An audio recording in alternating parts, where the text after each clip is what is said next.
جو نیکی کی کنجیاں ہیں، برائی کے تالے ہیں۔ ذرا غور کریں حضور نے کیا فرمایا ہے۔ فرمایا کچھ لوگ ایسے ہیں جو نیکی کی کنجی، برائی کے تالے۔ مطلب کیا ہے؟ کچھ لوگ ایسے ہیں ان کے پاس بیٹھے نا، دل کرتا ہے نیکیاں کرنے کو، دل کرتا ہے نیکی کی زندگی گزارنے کو، اور برائیاں چھوڑ دینے کو دل کرتا ہے۔ وہ برائی کا تالا ہے، نیکی کی کنجی ہے۔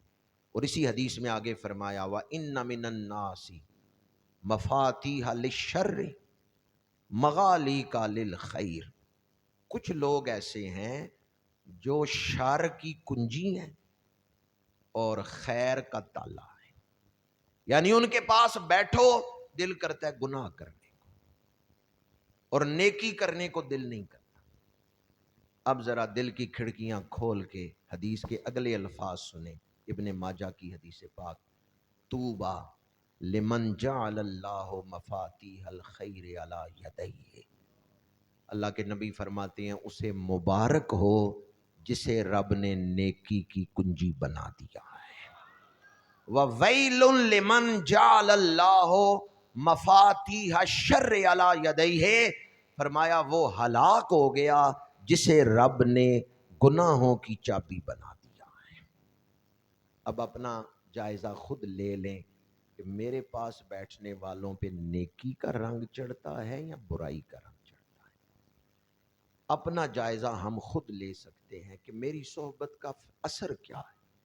یا پھر دوسرا اس حدیث پاک پر غور کرنے کا ایک انداز یہ بھی ہے کہ ہمیں اپنی دوستیاں، اپنے تعلق نیکوں کے ساتھ رکھنے چاہیے تو ایمان تازہ ہوگا۔ کچھ لوگ نیکی کی کنجیاں اور برائی کے تالے ہوتے ہیں، اور کچھ برائی کی کنجیاں اور نیکی کے تالے۔ اگر آپ کو بظاہر اپنے معاشرے میں کوئی ایسا فرد نہ ملے جس کے پاس بیٹھنے سے دل سے برائی نکل جائے اور نیکی آ جائے، کوئی ایسا شخص اگر نہیں ملتا، حالانکہ موجود ہر دور میں ہوتے ہیں، لوڑن والا ریا نہ خالی تے لوڑ کیتی جس پکی۔ لیکن اگر کسی کی لوڑ ابھی کچی ہے اور نہیں تلاش کر سکا تو ایک اور آسان وظیفہ بتا رہا ہوں، جو کامل اولیاء گزرے ہیں ان ولیوں کی قبروں پہ حاضری دیں، انشاءاللہ ایمان تازہ ہو جائے گا۔ جب کسی ولی کی روح سے بندہ مانوس ہوتا ہے، ان کے روزے پہ حاضری دیتا ہے، تو وہ بھی خوش ہو کے توجہ فرماتے ہیں، وہ بھی دعا فرماتے ہیں۔ جب آپ کی طرف سے ایصال ثواب کا تحفہ پہنچتا ہے تو وہ ولی بھی دعا فرماتے ہیں۔ اولیاء اللہ کے مزارات پر باقاعدگی سے حاضری دینے سے دل کی میل اتر جاتی ہے اور ایمان کی تازگی نصیب ہوتی ہے۔ چوتھا وظیفہ جو ایمان کی تازگی کا میں نے بیان کیا ہے وہ نیکوں کی صحبت ہے۔ اگر بظاہر کوئی ایسا بندہ بھی نہیں مل رہا اور کسی ولی کی قبر بھی قریب نہیں ہے تو اولیاء اللہ کی کتابیں پڑھ لیں، داتا صاحب کی کشف المحجوب پڑھیں، امام غزالی کی احیاء علوم الدین پڑھیں، اعلیٰ حضرت کی تصنیفات دیکھ لیں، کسی کامل ولی کی تحریر پڑھیں، ان کی تحریروں میں بھی روحانیت ہے۔ پانچواں وظیفہ، چونکہ درس قرآن کا وقت اتنا نہیں ہے، پانچواں وظیفہ بیان کر رہا ہوں ایمان کی تازگی کا۔ وہ جو اہل ایمان، کامل ایمان والے ہم سے پہلے گزرے ہیں، ان کے حالات پڑھنے چاہیے، سننے چاہیے کہ وہ دنیا کے بازار سے کیسے گزرے ہیں، دنیا میں وہ بھی رہے تو انہوں نے زندگی کیسے گزاری ہے۔ صحابہ کے حالات پڑھیں، اہل بیت اطہار کی سیرتیں پڑھیں، اولیاء کاملین کی زندگیاں پڑھیں کہ وہ جو کامل ایمان والے گزرے ہیں انہوں نے دنیا میں کیسے زندگی گزاری۔ شاہ ولی اللہ لکھتے ہیں حکایات المشائخ جند من جنود اللہ، کہ اولیاء کرام کے حالات پڑھنے سے دل کی میل دور ہوتی ہے اور نیکی کے راستے پر چلنے کا جذبہ نصیب ہوتا ہے۔ اسلامی کیلنڈر کے اعتبار سے یہ مہینہ جمادی الاول کا مہینہ ہے جس میں ہم بیٹھے ہوئے ہیں۔ اس مہینے کا ایک خاص واقعہ ہے، وہ اہل اللہ کے ذکر کے حوالے سے یہ آپ کو سنا رہا ہوں کہ جس سے ایمان کو تازگی ملتی ہے۔ موتا کے میدان میں چند صحابہ شہید ہوئے ہیں۔ وہ شہادتیں اس مہینے میں جمادی الاول میں ہوئی۔ 3000 کا لشکر حضور نے بھیجا ہے، اور ادھر کافروں کی طرف سے 1,00,000 کا لشکر آیا تھا۔ موتا کے میدان میں 1,00,000 کے مقابلے میں 3,000 صحابہ کرام۔ جب حضور نے مدینہ منورہ سے لشکر بھیجا تو آپ نے فرمایا کہ پہلے امیر ہوں گے، سپہ سالار ہوں گے حضرت زید بن حارثہ۔ جب زید بن حارثہ شہید ہو جائیں تو پھر سپہ سالار ہوں گے حضرت جعفر بن ابی طالب۔ جب یہ شہید ہو جائیں تو پھر سپہ سالار ہوں گے حضرت عبداللہ بن رواحہ، اور جب یہ بھی شہید ہو جائیں تو پھر مسلمان اپنے باہمی رائے سے جس کو چاہیں چوتھا سپہ سالار بنا لیں۔ ذرا غور کریں، ابھی جنگ کا میدان دور ہے، حضور نے شہادتیں پہلے ہی بیان فرما دی، اور جیسے حضور نے بیان فرمائی ہیں اسی طرح شہادتیں ہوئی بھی ہیں۔ جن کا نام لے کے فرمایا نا جب یہ شہید ہو جائے تو پھر فلاں سپہ سالار بنے، وہ سارے شہید ہو گئے۔ جو ہو چکا، جو ہو رہا ہے، جو ہوگا، اللہ نے ہر شے کا علم حضور کو عطا فرما دیا۔ سر عرش پر ہے تیری نظر، دل فرش پر ہے، سر عرش پر ہے تیری گزر، دل فرش پر ہے تیری نظر، ملکوت و ملک میں کیا ہے وہ جو تجھ پہ عیاں نہیں۔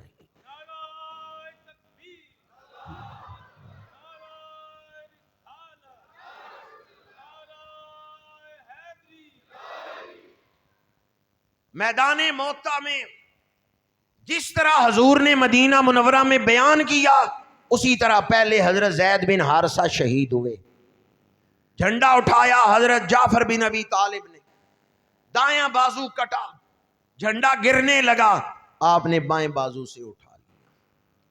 سفید رنگ کا جھنڈا حضور نے مدینے سے دے کے بھیجا، سفید رنگ کا جھنڈا لشکر اسلام کو حضور نے دے کے بھیجا۔ حضرت جعفر نے بائیں ہاتھ سے جھنڈا اٹھا لیا، بایاں بازو کٹ گیا، جھنڈا گرنے لگا، آپ نے کٹے ہوئے بازوؤں سے جھنڈا پکڑ لیا ہے، جھنڈا گرنے نہیں دیا۔ دونوں بازو کٹ چکے، اب خود تو تلوار چلا نہیں سکتے، دشمن بے دھڑک ہو کے آگے بڑھا، نیزوں سے تلواروں سے وار کیا، آپ شہید ہو گئے۔ جھنڈا گرنے لگا ہے، حضرت عبداللہ بن رواحہ نے آگے بڑھ کے اٹھا لیا۔ سارے حکم رسول کے مطابق چل رہے تھے۔ پھر وقت آیا حضرت عبداللہ بن رواحہ بھی شہید ہو گئے۔ جب حضرت عبداللہ بن رواحہ شہید ہوئے، جھنڈا حضرت قیس نے اٹھایا۔ جناب قیس نے جھنڈا اٹھایا تو اعلان کیا، مسلمانوں جلدی اپنا چوتھا سپہ سالار مقرر کر لو، جب تک تم اپنا سپہ سالار نہیں مقرر کرتے اس وقت تک میں جھنڈا اٹھاتا ہوں، جب تم اپنا چوتھا امیر سپہ سالار مقرر کر لو گے میں جھنڈا اسے دے دوں گا۔ سامنے کھڑے تھے حضرت خالد بن ولید۔ حضرت خالد بن ولید نے للکار کے کہا، اے قیس، آپ کو جنگ کا بڑا تجربہ ہے، آپ بدر میں بھی شامل تھے، میرا مشورہ یہ ہے جھنڈا آپ نے اٹھایا ہے، ہم آپ کو ہی امیر بناتے ہیں، آپ کا جنگی تجربہ ہے، آپ بدر میں بھی شامل تھے تو آپ ہی ہمارے امیر ہیں۔ لیکن دیکھیں صحابہ کی اسلام کے ساتھ مخلصانہ محبت۔ حضرت قیس نے فرمایا، ٹھیک ہے مجھے کچھ جنگی تجربہ ہے، پر اے خالد تیری حکمت مجھ سے بہتر ہے، اس وقت اسلام کو، اس لشکر کو تیری ضرورت ہے، میں تیرا نام پیش کرتا ہوں، میں یہ جھنڈا تمہیں پکڑاتا ہوں۔ اور پھر حضرت قیس نے اعلان کیا کہ کسی کو کوئی اعتراض ہے تو کر لو ورنہ میں ان کا نام پیش کرتا ہوں۔ سب نے کہا ہمیں حضرت خالد کی امارت قبول ہے، انہیں سپہ سالار بنا دیا گیا۔ شام ہو گئی تھی، اس دن جنگ روک دی گئی، دشمن پیچھے ہٹ گیا کہ اب کل لڑیں گے۔ حضرت خالد بن ولید نے دوسرے دن جنگ کا نقشہ بدل دیا، یعنی کل جو پہلی صفوں میں تھے آج انہیں پچھلی صفوں میں کر دیا۔ کل جو پچھلی صفوں میں تھے انہیں آج پہلی صفوں میں کر دیا، مقدمۃ الجیش میمنہ میسرہ انہیں بدل دیا، اور خود آپ آگے کھڑے تھے۔ جب دشمن آیا نا دوسرے دن جنگ کی تیاری کر کے، نئے چہرے دیکھے تو انہوں نے کہا کہ شاید انہیں مدینہ منورہ سے نئی مدد پہنچ گئی ہے، کمک آ گئی ہے پیچھے سے، اس لیے ان کی ہمتیں پست ہو گئیں کہ ہم تو کل کے بھی تھکے ہوئے ہیں، یہ تازہ دم آ گئے ہیں، نئے چہرے ہیں۔ اور خالد بن ولید جب آگے بڑھ کے حملہ کرتے تھے تو خالد بن ولید کے جسم میں تھکاوٹ نام کی کوئی چیز نہیں، آپ کی سبحان اللہ بتا رہی ہے کہ آپ میں بھی تھکاوٹ نام کی چیز ہے۔ خالد بن ولید کے جسم میں تھکاوٹ نام کی چیز کوئی نہیں تھی۔ موتا کے میدان میں 8 لوہے کی تلواریں آپ کے ہاتھ میں ٹوٹ گئی ہیں، اس طرح آگے بڑھ کے لڑ رہے تھے کہ 8 تلواریں ٹوٹ گئی۔ حضرت خالد بن ولید کا انداز دیکھ کر اور نئے چہرے دیکھ کر دشمن کے حوصلے پست ہو گئے، وہ پیچھے ہٹنے لگے، میدان چھوڑ کے بھاگنے لگے۔ ادھر ظہر کی نماز کے بعد مسجد نبوی میں میرے آقا کریم نے فرمایا اعلان کرو الصلاۃ جامعہ، مدینہ منورہ کے گلیوں سے گھروں سے لوگ دوڑ کے مسجد نبوی میں جمع ہو گئے۔ میرے آقا کریم نے فرمایا تم میں سے کسی کا باپ، کسی کا بیٹا، کسی کا بھائی موتا کی جنگ میں گیا ہے، وہاں سے کوئی خبر نہیں آ رہی، تم لوگ پریشان ہو کہ پتہ نہیں حالات کیا ہیں، میرے سامنے مسجد نبوی میں بیٹھو، میں تمہیں بتاتا ہوں وہاں کیا ہو رہا ہے۔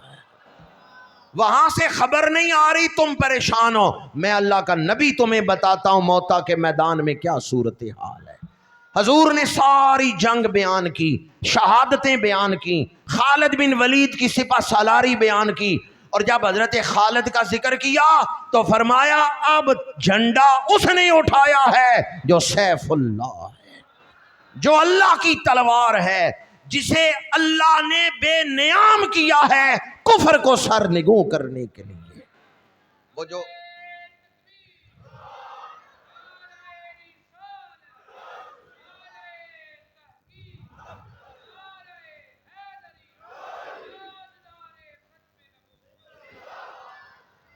وہ 1,00,000 کی تعداد میں تھے وہ میدان چھوڑ کے بھاگ رہے ہیں، خالد بن ولید اپنے ساتھیوں کے ساتھ ان کا تعاقب کر رہے ہیں۔ میرے آقا مدینہ منورہ میں بیان فرما رہے ہیں، جب جنگ کا سارا منظر بیان فرما چکے، شہادتوں کا ذکر بھی حضور نے کر دیا، تو اب حضور تشریف لے گئے حضرت جعفر کے گھر۔ ان کی زوجہ ہیں حضرت اسماء بنت امیس رضی اللہ تعالی عنہا۔ انہوں نے بچوں کو تیار کیا ہے، خود گھر کے کام کاج کر رہی ہیں، بچے حضرت عبداللہ بن جعفر، محمد بن جعفر وہ کھیل رہے ہیں۔ حضور تشریف لائے، بازو پھیلائے، دونوں بچوں کو سینے سے لگایا اور شدت گریہ میں مبتلا ہوئے، اشکوں کی برسات لگ گئی۔ حضرت اسماء بنت امیس گھر کے کام کر رہی تھی، حضور کو آتے ہوئے دیکھا تھا، بچوں کو سینے لگاتے ہوئے دیکھا تھا، حضور تشریف لائے ہیں تو اب ان کی توجہ حضور ہی کی طرف تھی، لیکن جب دیکھا نا حضور رو رہے ہیں تو حضرت اسماء بنت امیس نے کام چھوڑ دیے، دوڑتی ہوئی آئیں، یا رسول اللہ آپ عبداللہ بن جعفر کو سینے سے لگا کے رو کیوں رہے ہیں؟ کہیں میرے بچے یتیم تو نہیں ہو گئے، کہیں جعفر شہید تو نہیں ہو گئے؟ میرے آقا کریم نے فرمایا تو ٹھیک سمجھی ہے، جعفر شہید ہو گیا ہے۔ جو ہی انہوں نے سنا نا جعفر شہید ہو گئے ہیں تو حضرت اسماء بنت امیس شدت گریہ، اشکوں کی برسات، رونے کی آواز بلند ہوئی۔ جب حضرت اسماء بنت امیس رو رہی ہے کہ میرے بچے یتیم ہو گئے، رونے کی آواز بلند ہوئی، تو میرے آقا کریم نے فرمایا لا تقولی حجرا ولا تضربی خدا، فرمایا روتے ہوئے زبان سے کوئی ایسا لفظ نہ نکالنا جو تقدیر الہی کا شکوہ، فرمایا روتے ہوئے تقدیر الہی کے شکوے والا کوئی لفظ نہ بولنا، ولا تضربی خدا، اور اپنا چہرہ نہ پیٹنا۔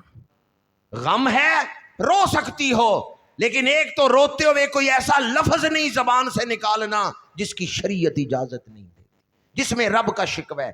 اور دوسرا چہرہ نہیں پیٹنا۔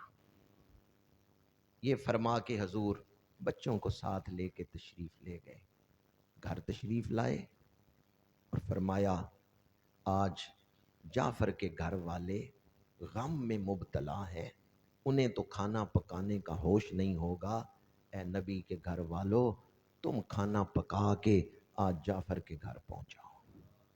پھر حضور کے کاشانہ نبوت میں کھانا بنا ہے جو حضرت اسماء بنت امیس کے گھر پہنچایا گیا ہے۔ جس گھر مرگ ہو جائے ہمیں وہاں جا کے میت والے دن، جنازے والے دن کھانا نہیں کھانا چاہیے، بلکہ ہمیں وہاں کھانا پہنچانا چاہیے۔ گھر والے تو اپنے عزیز کی جدائی کے غم سے نڈھال ہیں، تو ہمیں ان کے لیے کھانا پکانا چاہیے، یہ جائے کہ ہم ان پر یہ بوجھ ڈال دیں کہ اپنے عزیز کا غم بھی کرو اور ہمارے لیے کھانا بھی بناؤ۔ 3 دن میرے آقا کریم صلی اللہ علیہ وآلہ وسلم نے یوں تو ہمیشہ ہی شفقتیں فرمائی ہیں، آپ یتیم یتیمہ تائیں ہاتھ سرے تے تردا، پر حضرت جعفر کے شہزادے حضور کے پاس ہی ہیں، حضور کھانے کے لیے تشریف فرما ہوتے ہیں، انہیں پاس بٹھاتے ہیں، اپنے ہاتھوں سے کھلا رہے ہیں۔ 3 دن گزر گئے، چوتھے دن حضور پھر تشریف لائے حضرت جعفر طیار کے گھر اور فرمایا اسماء اب میرے بھائی کو نہ رونا، حالانکہ بیوی کے لیے 4 مہینے 10 دن کا سوگ ہے، عدت ہے، لیکن یہ حضرت اسماء بنت امیس کی خاص انفرادی شان تھی۔ اور یوں بھی آپ لوگ اسلامی تعلیمات سے واقف ہوں گے کہ عام کوئی عزیز فوت ہو جائے تو شریعت کا حکم کیا ہے کہ سوگ کتنے دن کرنا ہے؟ 3 دن۔ دعائے مغفرت جب چاہیں کر سکتے ہیں، پورا سال جب چاہیں، لیکن جو غم منانا ہے، سوگ ہے، وہ 3 دن ہے۔ 3 دن گزر گئے ہیں، حضور تشریف لائے ہیں، حضرت اسماء بنت امیس کو چند نصیحتیں فرما رہے ہیں، تو اسماء بنت امیس پھر اسی رقت میں روتے ہوئے ان کی زبان سے نکلا یا رسول اللہ میرے بچے چھوٹے ہیں، یتیم ہو گئے ہیں، اب یہ ٹھوکریں کھائیں گے۔ جب انہوں نے اپنے بچوں کا ذکر کرتے ہوئے کہا نا ان کا باپ سر پہ نہیں رہا، باپ شہید ہو گیا ہے، بچے چھوٹے ہیں، تو دل تھام کے سنے میرے آقا نے کیا فرمایا ہے، رؤوف الرحیم نبی نے کیا فرمایا ہے، فرمایا خافین علیہا اولائے وَأَنَا وَلِيُّهُمْ فِي الدُّنْيَا وَالْآخِرَةِ، ان کی کیا فکر کرتی ہو جن کا دنیا میں بھی میں والی ہوں، آخرت میں بھی میں والی ہوں۔ مل گئے مصطفیٰ اور کیا چاہیے۔ فرمایا ان بچوں کی فکر نہ کرو، ان کی کیا فکر کرتی ہو جن کا میں دنیا میں بھی والی ہوں، آخرت میں بھی والی ہوں۔ یہ دن رات آنکھیں نم کس لیے ہیں، ہے غم خار آقا تو غم کس لیے ہے، گناہگار گھبرائے اب کون ہے ہمارا، تو سرکار بولے ہم کس لیے۔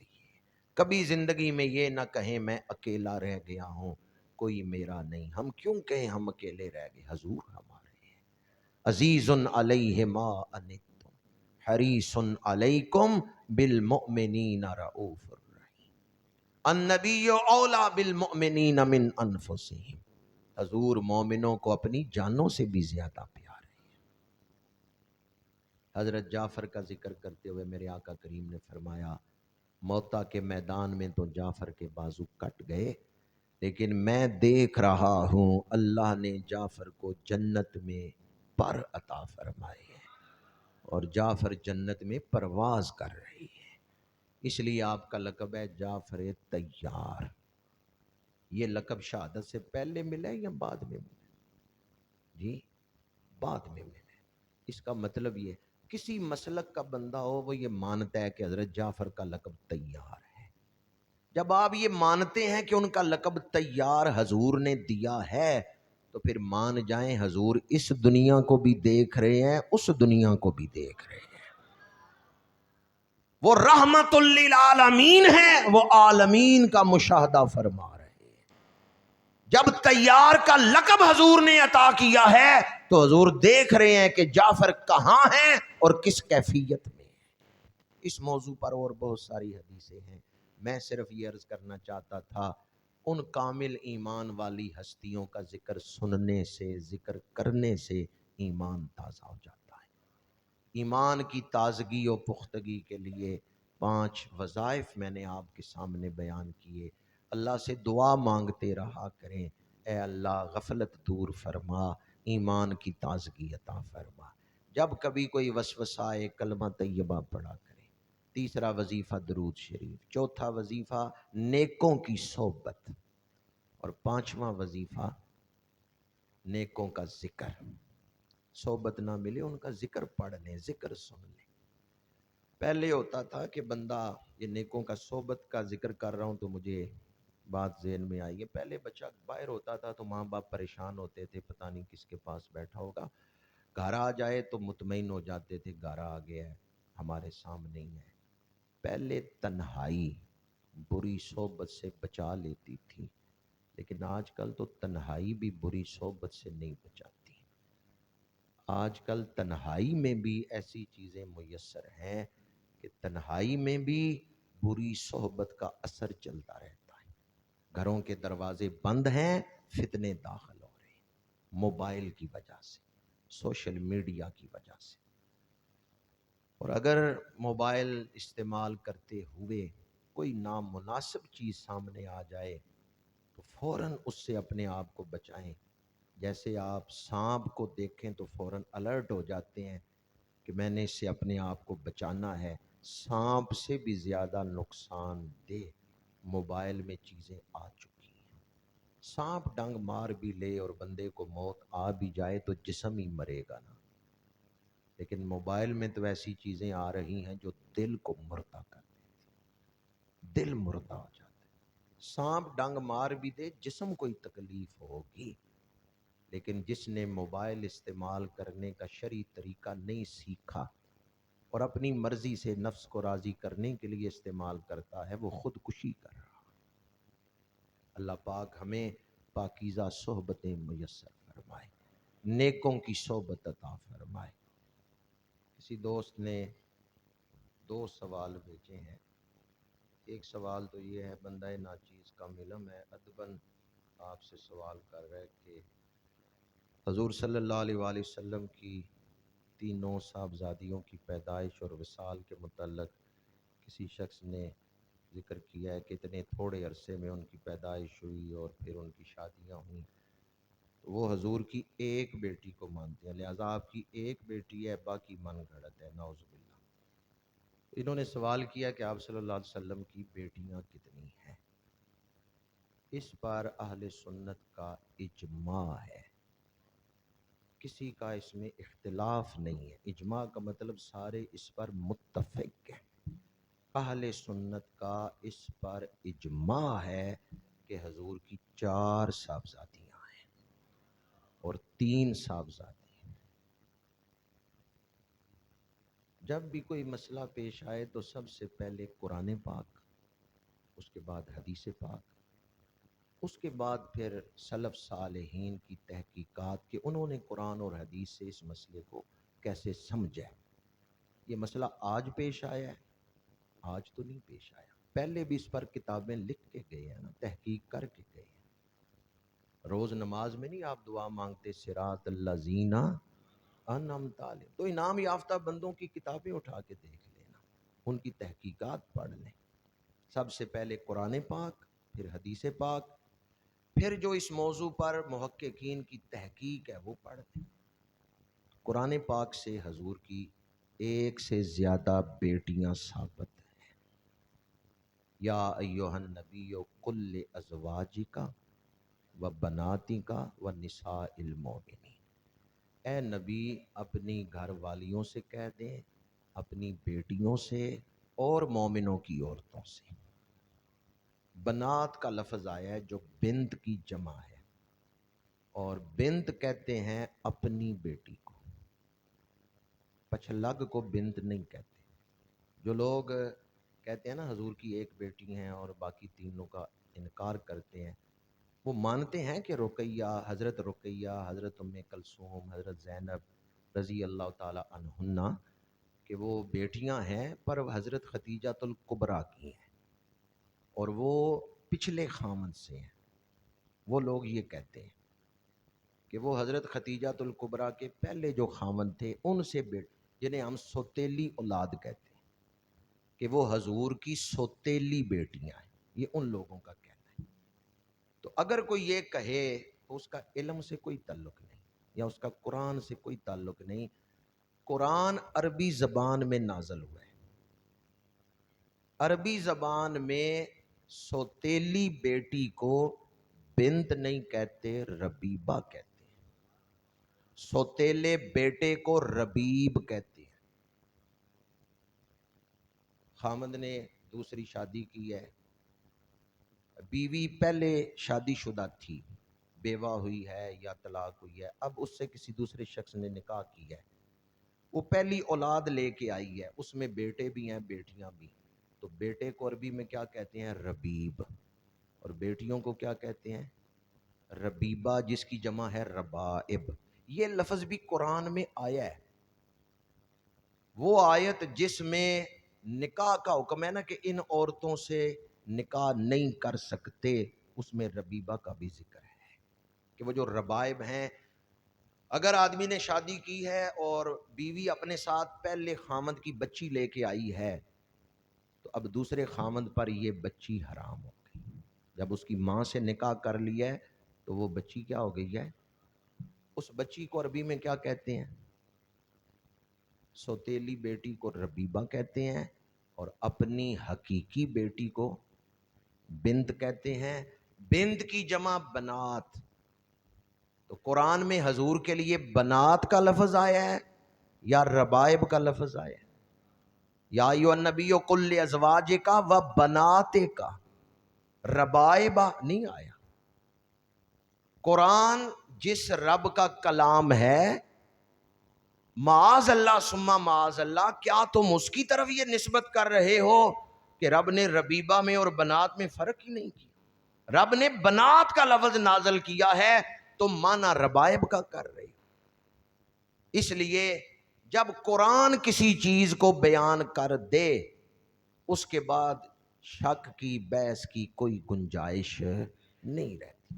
قرآن میں وہ سوتیلی اولاد والا لفظ نہیں آیا ربائب، بلکہ حقیقی اولاد والا اپنی بیٹیوں والا لفظ آیا ہے بنات۔ بنت کہتے ہیں ایک کو، اگر آپ کی ایک ہی رسول زادی ہوتی تو پھر لفظ ہوتا یا ایھا النبی قل لازواجک و بنتک، و بنتک، اور اپنی بیٹی سے فرمائے، لیکن لفظ ہے بناتک۔ اس سے ثابت ہوتا ہے، اور جمع کا لفظ جو ہے کم از کم 3 یا 3 سے زیادہ افراد کے لیے بولا جاتا ہے، اس لیے 3 سے زیادہ بیٹیاں قرآن کے اس لفظ سے ثابت ہیں۔ احادیث دیکھیں تو مجمع الزوائد میں حدیث ہے، محدث عبد الرزاق ان کی المصنف، یہ حدیث کی کتاب ہے، اس میں ذکر ہے، اور امام بخاری نے بھی اس پر حدیث نقل کی ہے، بخاری شریف۔ حدیث کی کتابوں میں بھی حضور کی بیٹیوں کا ذکر، حضرت ام المومنین سیدہ خدیجہ الکبریٰ رضی اللہ تعالی عنہا کے بطن سے حضور کی 4 بیٹیوں کا ذکر حدیث کی کتابوں میں بھی موجود ہے۔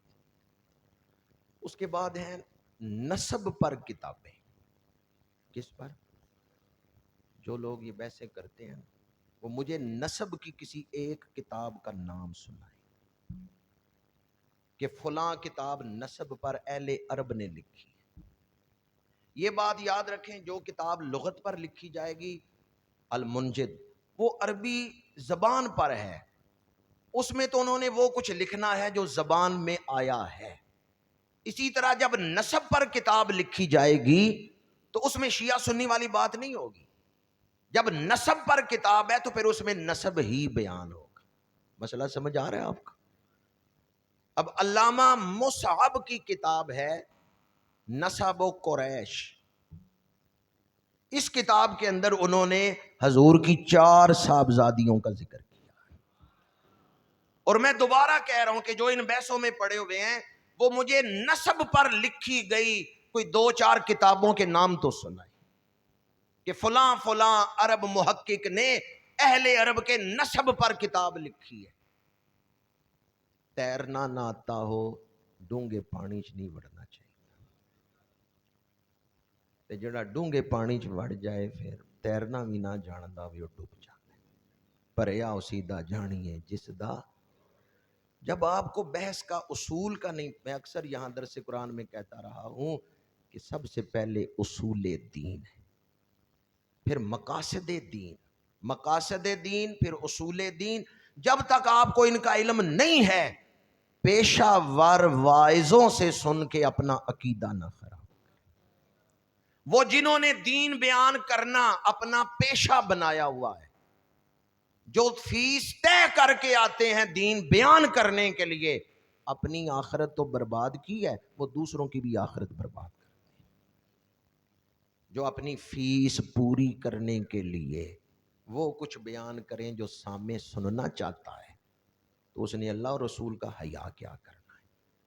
دین وہ بیان کرے گا جو اپنے سامعین کے ماتھے کی سلوٹیں نہ دیکھے۔ لوگ راضی ہوں ناراض ہوں، اللہ راضی ہونا چاہیے، اللہ کا رسول راضی ہونا چاہیے۔ لا یخافون لومۃ لائم۔ تو نسب پر جو کتابیں لکھی گئی ہیں نا، وہ انساب والی کتابیں اٹھا کے دیکھیں، انساب الاشراف اٹھا کے دیکھیں یا نسب و قریش اٹھا کے دیکھیں، ان میں آپ کو ملے گا علماء عرب نے جو نسب بیان کیے ہیں، ان میں جب حضور کا ذکر فرمایا ہے تو حضور کے ذکر میں آپ کی 4 بیٹیوں کا ذکر کیا ہے۔ اسی طرح جو اسماء اور رجال کی کتابیں ہیں، اسد الغابہ پڑھ لیں، الاستیاب پڑھ لیں، ان میں حضور کی 4 صاحبزادیوں کا ذکر مل جائے گا۔ تاریخ کی جو کتابیں ہیں، البدایہ والنہایہ پڑھ لیں اور دیگر کتابیں تاریخ کی پڑھ لیں، تاریخ کی کتابوں میں بھی حضور کی 4 صاحبزادیوں کا ذکر ہے۔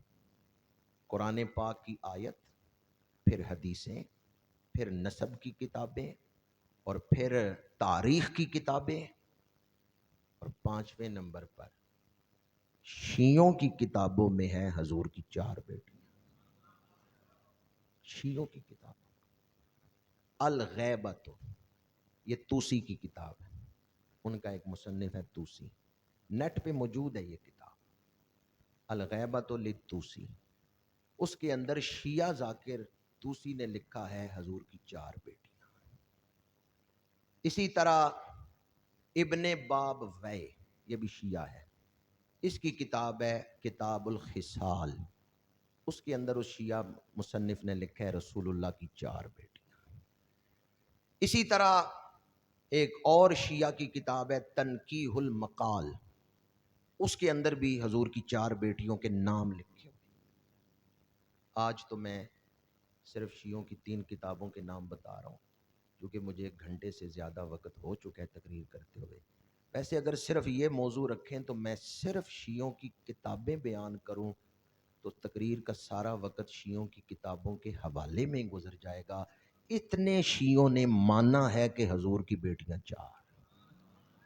آپ نے کوئی 1-2 شیعہ سنا ہے نا جس نے کہہ دیا بھی بیٹی 1 ہے، باقی شیعوں کی کتابیں نہیں آپ نے پڑھی۔ مسئلہ سمجھ آیا آپ؟ وہ ایک بدبخت جو پیشہ ور واعظ ہے ان کا، اس کو سن کے آپ نے سارے شیعوں کا یہ عقیدہ سمجھ لیا۔ شیعوں کی 3 کتابوں کے تو ابھی میں نے حوالے دیے، اور ویسے اگر صرف یہ موضوع ہو درس قرآن کا، صرف میں شیعوں کی کتابوں کے حوالے دوں، درس قرآن کا سارا وقت گزر جائے، شیعوں کی کتابیں اس سے زیادہ ہیں جن میں شیعوں نے مانا ہے حضور کی 4 بیٹیاں۔ اب بھی اگر کسی کے دل سے یہ وسوسہ نہ جائے تو پھر اللہ کا خاص فضل ہی ہے، ورنہ بعض اوقات دلیل مل جاتی ہے ہدایت۔ کہتے ہیں جی 25 سال کی عمر میں آپ کی شادی ہوئی، نکاح ہوا، اور پھر آپ کی 4 صاحبزادیاں ہوئیں، اور پھر ان کی شادیاں ہوئیں، پھر ان کی طلاقیں ہوئیں، یہ 40 سال تک کیسے ہو گیا؟ تو بی بی پاک کے حوالے سے سیدہ نساء العالمین مخدومہ کائنات، ان کے یہ بارے میں تو ہے کہ حضور کے اعلان نبوت کے بعد ولادت ہوئی ہے یا 40 سال کی عمر پاک میں ولادت ہوئی ہے۔ باقی 3 کیسے اتنے عرصے میں ولادت ہو گئی، شادیاں ہو گئیں، طلاقیں ہو گئیں؟ طلاقیں نہیں ہوئیں، وہ بعد میں ہوئی ہیں جب حضور نے اعلان نبوت فرمایا ہے۔ پھر ابو لہب نے جب بے ادبی کی تھی، پھر اس نے اپنے بیٹوں سے کہا تھا، اور وہ جو نکاح کا ذکر ہے وہ نکاح ہوئے ہیں نا، رشتہ طے ہوا ہے، رخصتی ثابت کریں کہ رخصتی بھی ہوئی ہے۔ مسئلہ سمجھ آئے؟ ہمارے ہاں تو بچی پیدا ہوتی ہے تو ہم کہہ دیتے ہیں یہ اپنے بڑے بھائی کے بیٹے کو دے دی، حالانکہ بچی کی عمر کتنی ہے، وہ پیدا ہوتی ہے تو منسوب کر دیتے ہیں۔ اس طرح وہ رشتہ تو ہوا لیکن رخصتی بھی ثابت کرے۔ یہ جو 25 سال کی عمر میں نکاح ہے، شیعوں کی کتاب سے حوالہ دے رہا ہوں، الکافی، ابو جعفر ابن یعقوب کلینی، شیعہ ذاکر نے لکھا ہے کہ 20 سال سے زیادہ عمر تھی آپ کی جب آپ کا ام المومنین خدیجہ الکبریٰ رضی اللہ تعالیٰ عنہ سے نکاح ہے۔ شیعہ ذاکر نے کیا لکھا ہے، کتنی عمر تھی؟ 21 بھی ہو سکتی ہے، 22 بھی ہو سکتی ہے۔ پہلے میں نے کتاب کا نام لیا پھر آپ کو بات ان کی سنائی۔ تو ان کے نزدیک 20 سال کی عمر کے بعد بھی شادی ثابت ہے، 21-22 سال کی عمر میں بھی ان کے نزدیک نکاح ثابت ہے۔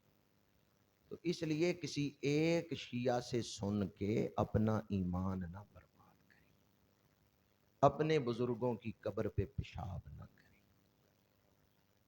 آپ کے بزرگوں نے کوئی موضوع چھوڑا نہیں جس پر انہوں نے تسلی بخش حوالوں سے کتابیں نہ لکھی ہوں۔ اگر کوئی صرف اعلیٰ حضرت شاہ احمد رضا خان بریلوی کو پڑھ لینا، وہ ان فتنوں سے بچ سکتا ہے۔ اور یہ جملہ تو میں نے سینکڑوں بار تقریروں میں بولا ہے، آنکھیں بند کر کے بریلی کے تاجدار کے پیچھے چلتے رہو، وہ تمہیں رافضیت سے بھی بچا لیں گے، ناصبیت سے بھی بچا لیں گے، سیدھے مدینہ منورہ لے کے جائیں گے۔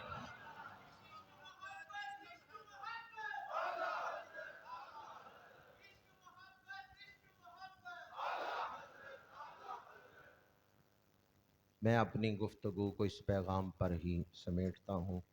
1 گھنٹہ 20 منٹ، اس سے کچھ وقت زیادہ ہو چکا ہے مجھے گفتگو کرتے ہوئے۔ ایک انہوں نے اس سوال یہ بھی کیا ہے کہ کیا گھر میں علم رکھنا جائز ہے؟ تو من تشبہ بقوم فہو منہم، جو کسی قوم سے مشابہت اختیار کرتا ہے وہ ان میں گنا جاتا ہے، وہ ان میں شمار ہوتا ہے۔ جن کے ساتھ مشابہت ان کے ساتھ ہی آخرت۔ آپ جن کے ساتھ مشابہت اختیار کریں گے ان کے ساتھ ہی شمار ہوں گے۔ یہ جو علم ہے، جو مروج ہے، یہ نشانی ہے صحابہ کی گستاخی کی، یہ نشانی ہے الوہیت کی گستاخی کی۔ آج کل جو لوگ عقیدہ رکھتے ہیں، صرف صحابہ کی بے ادبی نہیں ہے بلکہ خدا کی بھی توہین ہے۔ مجھے یاد ہے یہاں درس قرآن میں میں نے چند ماہ پہلے بیان کیا تھا، جب شام کے اندر اسرائیل داخل ہوا اور کچھ شام کے لوگوں نے اسرائیل کے لیے جھنڈے لگائے، اسرائیل کے جھنڈے لگائے، تو ان کا تعلق جس جماعت کے ساتھ تھا، ان کے نزدیک امام 12 نہیں بلکہ امامت کا سلسلہ جاری ہے۔ تو ان کے ہاں جو 16واں امام ہے نا، ان کو وہ کہتے ہیں 16ویں امام کو کہ یہ خدا ہے جو ہمارے 16ویں امام کی شکل میں آیا ہے۔ پاکستان میں زیادہ شیعہ اثنا عشری ہیں جو 12 امام مانتے ہیں۔ ویسے جو اسماعیلی ہیں ان کا اس وقت 50واں امام ہے، نام سنا ہوگا آپ نے اسماعیلی شیعہ۔ یہ جو اسماعیلی ہیں ان کا اس وقت 50واں امام ہے، 49واں پیچھے فوت ہوا ہے 1-2 سال پہلے، اب ان کا 50واں امام چل رہا ہے۔ تو وہاں شام میں شیعوں کی ایک قسم ہے، ان کا جو 16واں امام تھا اس کو وہ کہتے ہیں یہ خدا ہے جو اس شکل میں آ گیا ہے۔ اب انہوں نے کہیں حلال حرام کر دیے، حرام کو حلال کر دیا، اس لیے خدا کی بھی توہین ان کے ہاں پائی جاتی ہے، رسول اللہ کی بھی توہین پائی جاتی ہے، رسول اللہ کی بھی بے ادبیاں۔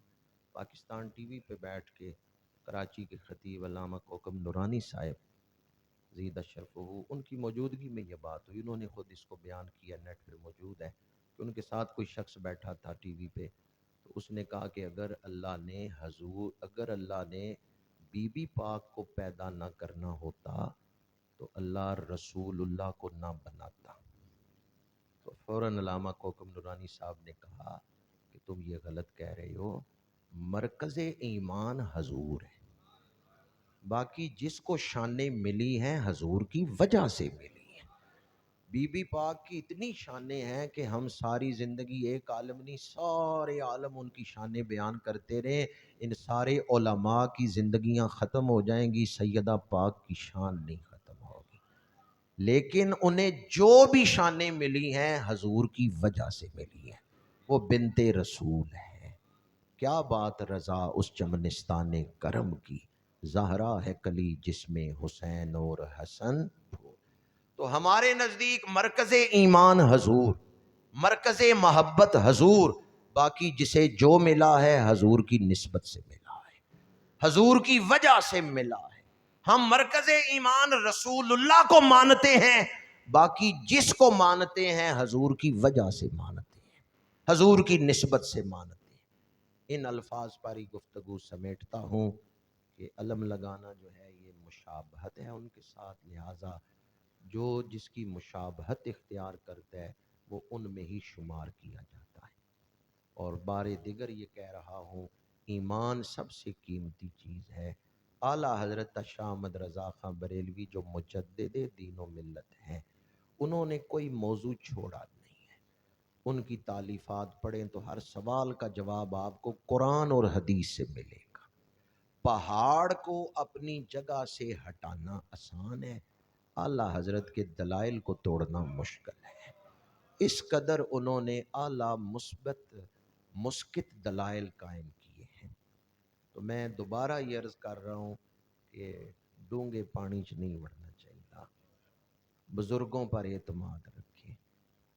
الحمدللہ ہم سائیوں والے ہیں، ہم داتا گنج بخش علی حجویری کو ماننے والے ہیں، ہم خواجہ معین الدین چشتی اجمیری کو ماننے والے ہیں، ہم امام ربانی مجدد الف ثانی کو ماننے والے ہیں، اور ہم تاجدار گولڑا اعلیٰ حضرت پیر سید مہر علی شاہ گولڑوی کو ماننے والے ہیں۔ تاجدار گولڑا کے فتاوی پڑھ کے دیکھ لیں، اور یہ بات میں بلا خوف تردید کہہ رہا ہوں، کسی میں جرت نہیں اس کی تردید کر سکے۔ تاجدار گولڑا نے بھی یہ سارے اختلافی مسائل اہل سنت کے عقیدے کے مطابق انتہائی شاندار طریقے سے بیان فرمائے۔ کوئی صرف نام نہ لے اعلیٰ حضرت تاجدار گولڑا کا، بلکہ ان کی کتابیں پڑھے تو پھر دل روشن ہوگا، پھر پتہ چلے گا تاجدار گولڑا نے لکھا کیا ہے۔ تاجدار گولڑا امت مسلمہ کا سرمایہ ہے، ان کے فتاوی پڑھ کے دیکھیں، تاجدار گولڑا نے اہل سنت و جماعت کے پرچم کو بلند کیا ہے، قرآن اور حدیث سے اہل سنت و جماعت کے عقیدے کو ثابت فرمایا ہے۔ آج ان الفاظ پہ گفتگو سمیٹ رہا ہوں، اللہ بزرگوں کے نقش قدم پر قائم رہنے کی توفیق عطا فرمائے۔ وآخر دعوانا ان الحمدللہ۔